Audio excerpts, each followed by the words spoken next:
Добар ден на сите. Многу ми е драго. Јас во името на Емил, а и моје лично име, ќе се благодарам на дедо Стефан, кој е оправдано спречен да биде и да не поздрави. И на вистина за нивната изворена голема желба, секојаш да ни се стават на услуга и мислам дека овој храм одговара и за нас, одговара и за нив. Благодарам и за вашето присуство, а посебно на Македонска православна црква и на архиепископот, кој секојаш е добронамерен према нас. Јас денеска ќе зборувам за едно многу актуелно прашање, кое веројатно сите, да не кажам само невролозите, него и другите лекари ги тангира. Тоа се темпорални и екстратемпорални лобни епилепсии. Ќе ви направам една брев променада од многу напишано за оваа проблематика, заедно со професор Жан-Луи Дитман, со кој во енциклопедијата напишавме партијата за епилепсија општа, али посебно се нагласени оваа темпоралната епилепсија. Ќе видите зошто. Значи, денеска, кој би била лична карта на епилепсија денеска во светот? Денеска сметат дека постојат апроксимативно околу 70 милиони пациенти, плюс минус 5%, од кои се криптогени 5%, односно 0,5 до 1%, идиопатски се 15 до 20% и симптоматски се 80%. Тоа би значило некаде околу 42 милиона. Од тоа, веројатно ова ќе ве изненади, паѓат 70% на темпоралните епилепсии. Темпоралните епилепсии се апсолутно најчести, ќе видите зошто, а на екстратемпоралните епилепсии паѓат само 10%.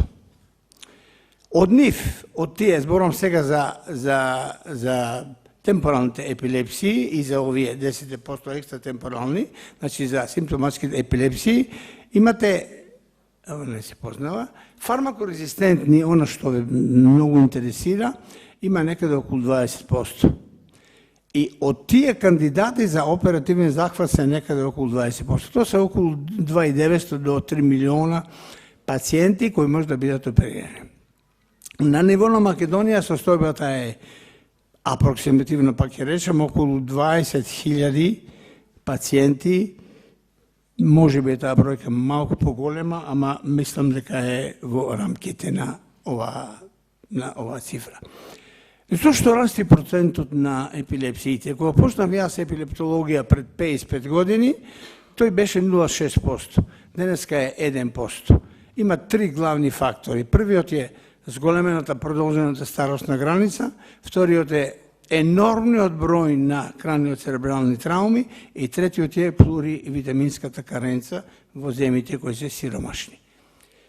Ќе бидам слободен да ви ја нагласам за мене многу одамна споменатата пирамида епилептогена од мојот покојни професор Анри Гастон, кој знаеше да каже дека епилептогеноста е најголема и знае да опаѓа во вид на една пирамида.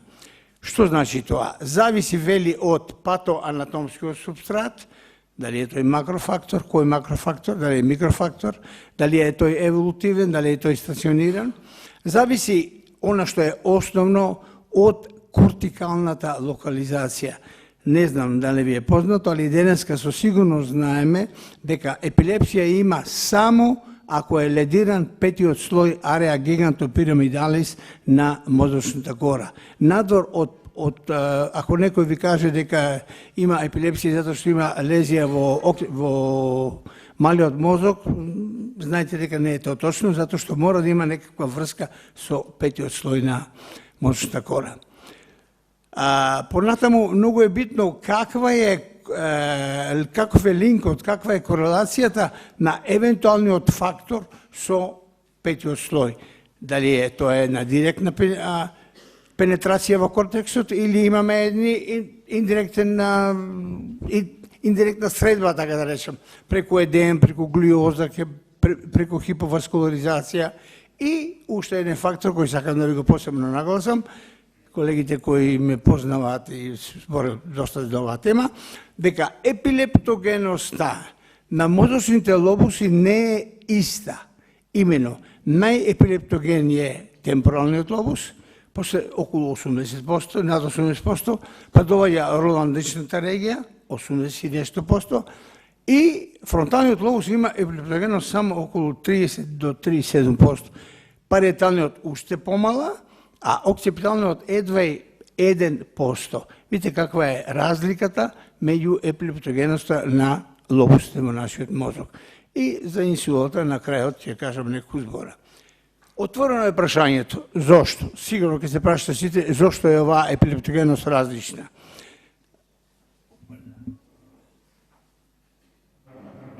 И основен фактор е што ункус гири хипокампи припаѓа на така наречен арчи кортекс, и тој арчи или стар кортекс има само 3 слоја.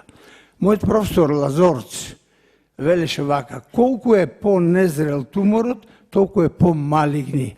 Колку е по-незрела кората, толку е по-епилептогена. И овде тоа се покажува као сосема точно. Значи, палеокортекс, односно стариот или арчикортекс има ункус гири хипокампи и хипокампусот со 3 слоја. А сиот друг неокортекс, околу 90%, има 6 слоја. Значи, неопалиумот има помала епилептогеност, затоа што е многу по-нов во својата зрелост. Ова чисто како еден куриозитет. Ова само да ви го покажам како изгледа арија гигантопирамидалис, петиот слој кој што е епилептоген. За подсетување само, лимбичниот систем со ункус гири хипокампи као најепилептогена регија во нашиот мозок и роландичната регија као исто така една од најепилептогените регии.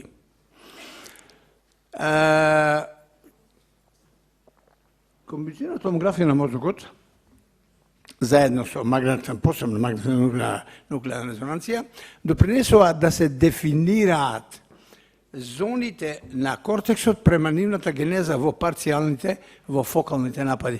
Да ви кажам дека во најновата класификација, гледам има мои колеги тука кои се заинтересирани, јас одам другата недела во Монпелје, имаме состанок на групата за класификација на епилепсии, присуствувам од страна као посматрач, не препорачуваат повеќе име парцијални, препорачуваат име фокални. Значи, секој да се бори со име фокални епилепсии. Друг дел да играте. Значи, каде симптоматските епилепсии, неуроимеджик диагностиката овозможи да се дефинираат 7 зони. Првата е епилептогена зона, тоа е дефинирана со кортикална регија каде се генерираат кризите. Понатаму доаѓа иритативната зона, регија во која генерира интеркритичката пароксизмална активност. Тоа е она што го гледате на електроенцефалограмот. Трета е зона и пейсмекер зона кај што се декланшира кризата. Може да се види само со стереоелектроенцефалографија. Четвртата зона е епилептогената лезија, тоа е она што го работиме секој ден со мојот драг Миле, нели, и со Јошката тука. Тоа се структурните лезии кои ги гледаме, за кои кажуваме да, таа е причината за тие напади. Значи, тука се сите имеджинг методи кои ни помагат при тоа. Петата зона е симптоматогена зона, која што е одговорна за критичните симптоми, видена исклучиво со стереоелектроенцефалографија. Шестата е функционалниот дефицит, кортикална регија која има дисфункција во интеркритичниот период. Вие сите сте виделе, нели, дека после еден напад, поготово како Джексонова криза, за која ќе зборам малце покасно, пациентот има тодова пареза. Десна лева страна му е оземена и тоа трае ден, 2, 3, 5 дена, зависи од тоа колку е било исцрпувањето. И седмата, многу важна, така наречена елоквентна функционална зона, за која се постојано малку расправам со моите колеги неурохирузи, не може да се направи, тоа е функционална зона која е апсолутно лимитирана за оперативен захват. Што значи тоа? Не смеете, ја ти покажам слика, да влезете во мозокот, кај еден тумор, low grade или било кој тумор, да го оперирате, ако не сте направили функционален brain imaging, да видите неговата елоквентна функционална, неговите зони, дали се во некаква корелација со тој тумор. Тоа ќе ви покажам на слики. Неколку збора за темпоралните епилепсии. Само за подсетување како изгледа темпоралниот лобус. Значи, во глобала, темпоралните епилепсии се поделени на два дела, на медиални и на латерални. Две потpuno различити анатомски структури, реков арчикортекс, онкозгири хипокамп амигдала, дел од лимбичниот систем, и латералниот дел кој е неокортекс. Има голема разлика во епилептогеноста. Овие одат со 10% во својата честота латералните, додека медиалните одат со една честота од 90%. Голема разлика заради тоа што го кажав од мислењето на мојот професор Лазорц, која се уште е актуелна. Која била општата семиологија? Знаете сите дека постојат едностранни парцијални, едноставни, нели? И најчест симптом, да не ме замарам, тие сите кои работите епилепсија, знаете, тоа е една аура епигастрична тежина во стомакот која се качува према горе и така натаму, и тоа е еден од знаците кој е многу битен, али може да се јават и симптомите на, морам тука да ги исправам, сите кои многу често сум чули во парламентот, дежаву викат, дежаву, и е партиципа се од глаголот voir, чисто вака за вокабулизација се вика. Вторите напади, тоа се комплексни парцијални напади со иктална симптоматологија, значи пациентот ја губи свеста, оди во една апсан состојба, нема грчеви, и она што е најчесто после таа апсан состојба, тоа се ороалиментарните или оробукалните знаци, мљаскање со устата, голтање и така натаму и така натаму. И многу интересно што сакам да го потцртам е дека овие напади имаат ретка генерализација. Значи, медиалните темпорални напади ретко се генерализираат. Кажав дека имаме мезијални темпорални структури и неокортикални латерални структури. На клинички план, тие се поделени во две големи групи. Во медиалните напади спаѓаат два подтипа. Прво се амигдални кризи, значи рани невровегетивни манифестации. Тој кој што работи епилепсија знае, ќе дојде пациентот вели неколку сати пред тоа страв, нерасположение, депресија, нешто се дешава со мене. После се јавуваат оробукалните автоматизми со абсансот и на крајот може да се јави зависно од тоа каде дешаржира фокусот, односно електричните избивања, секундарни други симптоми од сите можни регии, и од фронталната, и од темпоралната, и од окципиталната регија. Втората група, која е многу почеста и за која вие верувам сите зборувате кога зборите за темпорални епилепсии, тоа е така наречената психомоторна мезенцефалична, односно риненцефалична епилепсија. 80% од нападите спаѓаат кај неа, со многу богата симптоматологија, со која не би сакал да ве заморувам, али многу се типични тие состојби на така наречен етад рев, dreamy state состојби, како викат англичаните. Пациентот ќе ви каже дека светот што го гледа околу него не е реален, не е тој кој што го гледа, нешто се дешава, што е таа работа, нема никакво објаснување за тоа. Значи, онја отсутен поглед му е фиксиран, и тука би сакал да посебно напоменам, оти некојаш, ако напишам псевдоабсанс, некој ми замераат. Да, за разлика од абсансите кои се центренцефално условени, псевдоабсанс е старо име кое е останато во вокабуларот на епилептолозите, за да покаже дека фокусот е во темпоралниот лобус, а не е во центренцефалните структури, во нуклеус ренион талами и во таламичната регија. Добро. Од неокортикалните, од латералните имаме три типа на напади. Тоа се темпорални, латерални и постериорни кризи, кои се многу разликуваат, али од претходните, со тоа што имаме дешаржирање према околните фронталните, централните и окципиталните регии.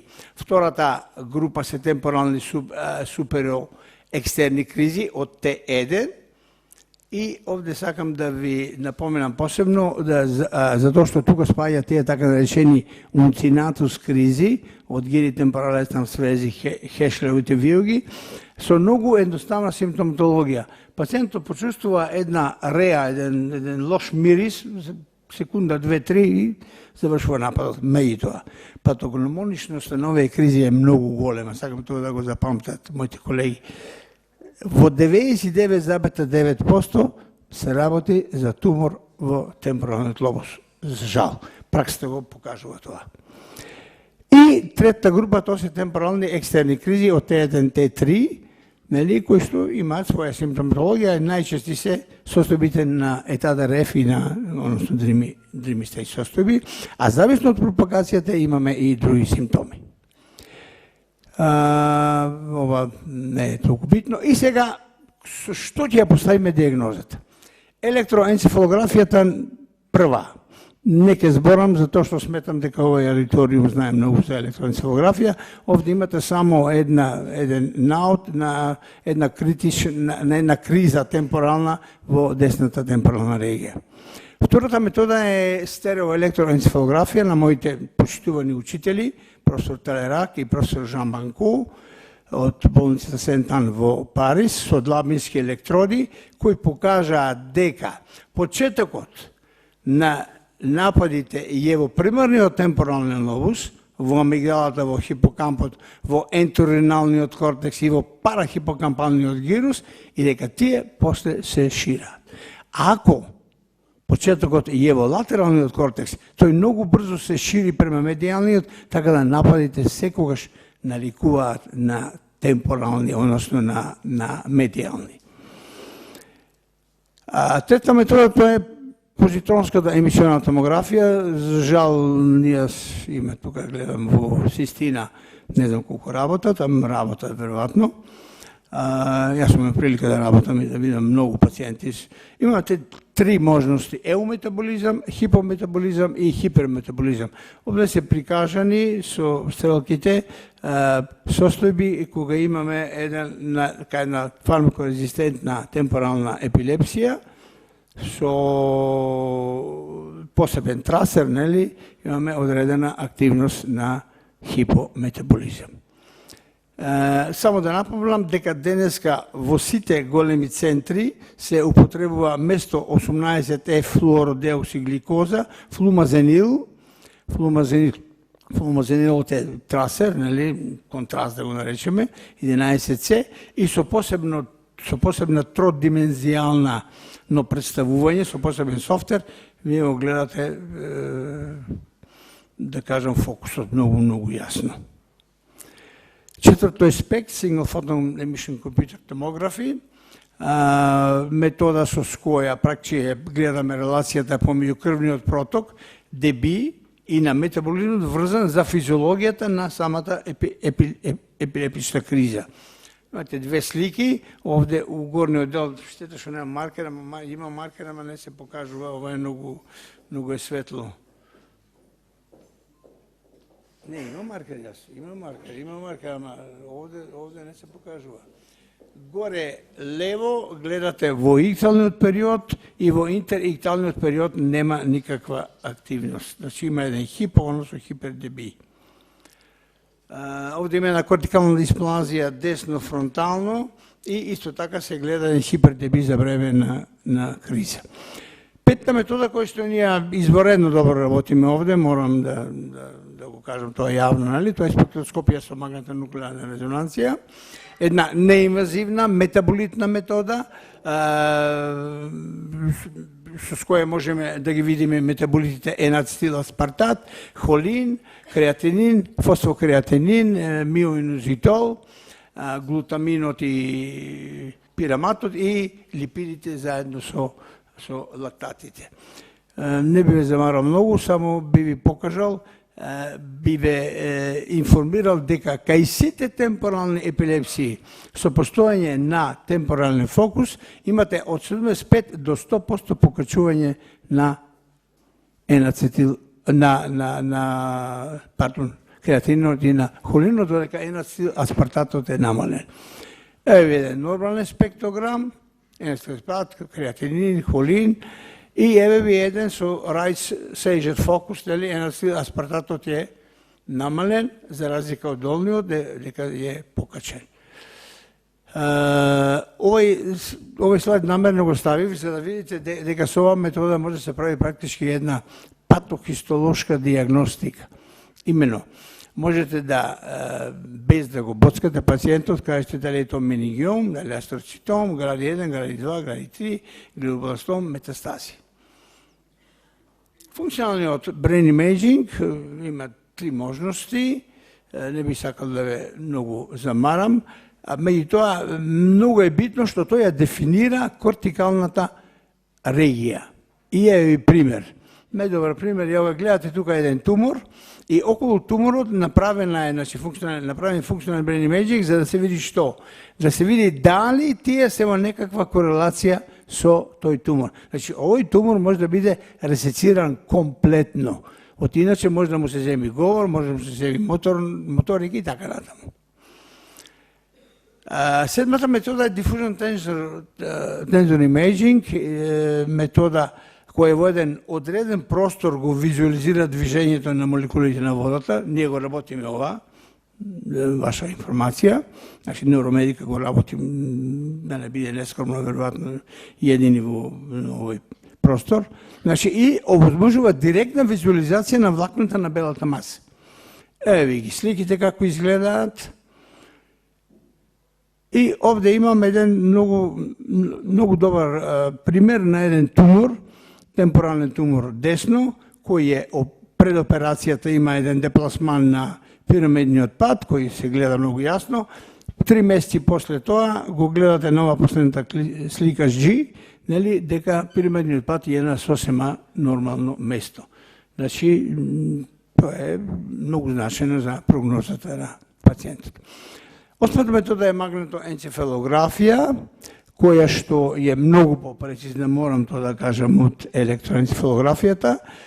Многу е скапа, ние овде не ја работиме и ќе ви покажам само примери на корелација. Имаме електроенцефалограм, магнетоенцефалограм и суперпониран, така наречен Easy Vision на магнетната резонанција, се суперпонира фокусот виден со магнетната енцефалографија.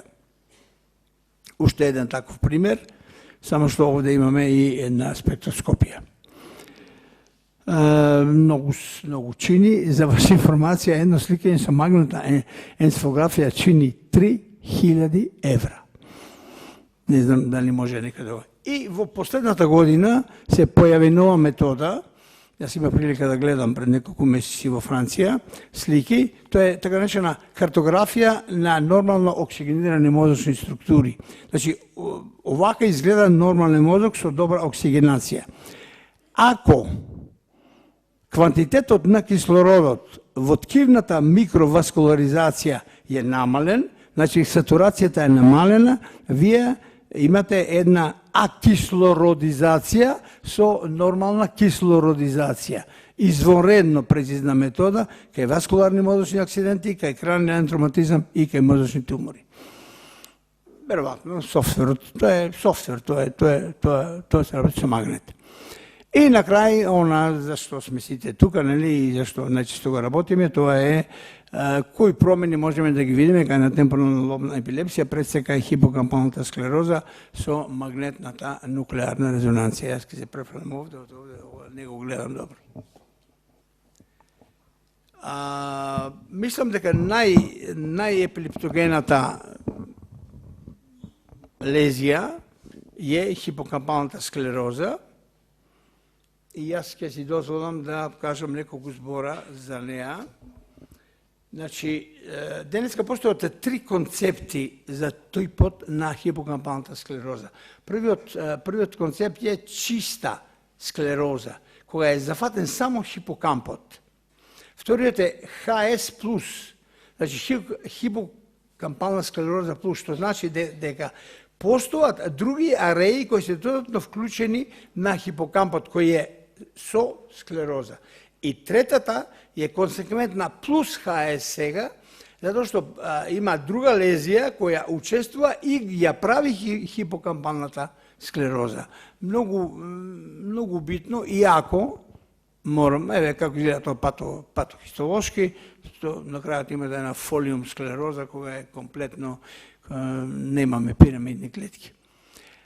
Не знам, веројатно ќе бидете изненадени ако ви кажам дека теоријата и сите концепти за хипокампалната склероза денеска се уште хипотетични и не се докажани. Зошто? Затоа што не се знае дали е хипокампалната склероза, дали е она развојна лезија или е она аквирирана стекната лезија. Постојат два фактори кои се докажани како преципитирачки. Многу чести фебрилни конвулзии во раната возраст и многу чести епилепсични статуси во раната возраст. Преципитирачки фактор за постојање на хипокампална склероза. Меѓутоа, денеска ве убедувам дека концепт за одговор за хипокампалната склероза, дали е развојна или е аквирирана лезија, не еден епилептолог, прав епилептолог, кој ќе знае струката, нема да ви каже. Ќе рече дека е тоа еден фактор кој индицира, укажува, ама како етиолошки фактор од што е настанат, не можам да ви кажам. Што правиме со магнетна-резонанција? Тоа луѓето кои работат знаат. Најдобро го гледаме ткивниот сигнал, хипосигнал во Т2 и хипо во Т1 и гледаме морфологијата, дали постојат промени во структурите. Имате богата литература, во која имаме големо учество со професор Дитман. Еве ви една слика на како изгледа на лево страна хипокампална склероза, визуелна проценка. Би може многу да ви зборам за темпоралната епилепсија, ама мислам дека ова е еден краток сајмари за да можете да сватите каде сме, што сме и каде сме дошле до сега со сите методи. Од екстратемпоралните епилепсии многу накратко ќе ви ги споменам фронталните, париеталните и оксипиталните. Еве ви го фронталниот лобус како најголема регија, најголем лобус во нашиот мозок. Мораме да кажеме дека париеталните епилепсии денеска за нив сме сигурни фронталниот лобус, значи фронталниот лобус има 7 париеталните постигнат. Фронталниот лобус има 8 типа на епилепсии кои се клинички добро дефинирани. Тиве се сите наброени овде. Јас ќе ги поминам само летимично. Значи, тоа се кризи од региите, пред се од моторната регија, и тоа кризи од суплементарната моторна регија. Не сакам да ве замарам со клиничката слика. Кризи од гирус 24, така да речени цингулатни кризи. Понатоа имате фронтални, орбитофронтални напади. Значи, зависно од регијата каде се наоѓа фокусот, од таа регија има соодветна криза. Фронтополарни кризи, арија 8 по Пенфилд, арија 6, F3 и она на што ќе се задржам, зашто сите знаете и сите кои ќе се каже фронтална епилепсија, мислите одма на Джексонова епилепсија. Да, Джексоновата епилепсија е дел од фронталните лобуси, односно тоа е арија 4-6 по Бродман, меѓутоа многу е битно дали таа има марш или нема марш, не сакам да ви замарам многу со клиниката, али имате 3 типа на Джексонови епилепсии. Ако е зафатена премоторната ареја, ако е зафатена моторната и дел од премоторната, и ако е зафатен премоторниот кортекс. Сите си имаат своји карактеристики и имаат своја разлика. Кои фактори со neuroimaging методите можеме да ги најдеме како епилептогени? На прво место е посттравматската патологија, неоплазмите, лоу-грейд туморите, тимер де Баграт, како и французите, васкуларните малформации, АВ малформации, најчесто каверномите и малформациите во нейроналната миграција, во неурогенезата, најчесто дисплазии од тип Тейлор. Не сакам да ве замарам, значи фокална дисплазија е исто како и Тейлор дисплазија, што постои патохистолошка разлика во меѓу нив. Од екстратемпоралните, значи реков париетални и окципитални, еве го париеталниот лобус, еве го окципиталниот лобус. Одма да кажам дека тие се многу би рекол поретки, реков преска, само 10%, и да кажам дека 5% од нив можат да бидат продолжени на оперативни захвати. Јас завршувам за 2 минути. Окципиталниот лобус го видовте, кој притискам обратно. Значи, параеталните епилепсии можеме да бидеме сигурни за нив само за кризи кои се родени на ниво на сензитивната примарна регија. Сето друго е практички резултат на епилептогените дешаржи. Ова сакам да го посебно потенцирам, затоа што нападот зависи од пропагацијата на епилептичните дешаржи. Кај окципиталните состојбата е потпуно иста. Значи, не постои вистински окципитален синдром. Манифестациите зависат од тоа каде се пропагира дешаржот. И тоа. Ако се пропагира према темпоралниот лобус, ќе имаме соодветна симптоматологија, према фронталниот соодветна симптоматологија. Ако е во прашање окципиталниот лобус, значи може само примерниот почетокот на кризата да им индицира дека е почнато тоа во окципиталниот лобус, а другата симптоматологија е практички резултат од ширењето на дешаржот према другите регии. И кои се начистите фактори, значи неоплазми, пак имаме васкуларни малформации, туберозна склероза, бурневил, постнатални, перинатални трауми, онака имате Старч-Вебер. И сакам посебно да го нагласам последниот фактор кој што е ставен, кој предпоставам дека не му предавате внимание, а тоа е една дилатација на окципиталниот рог.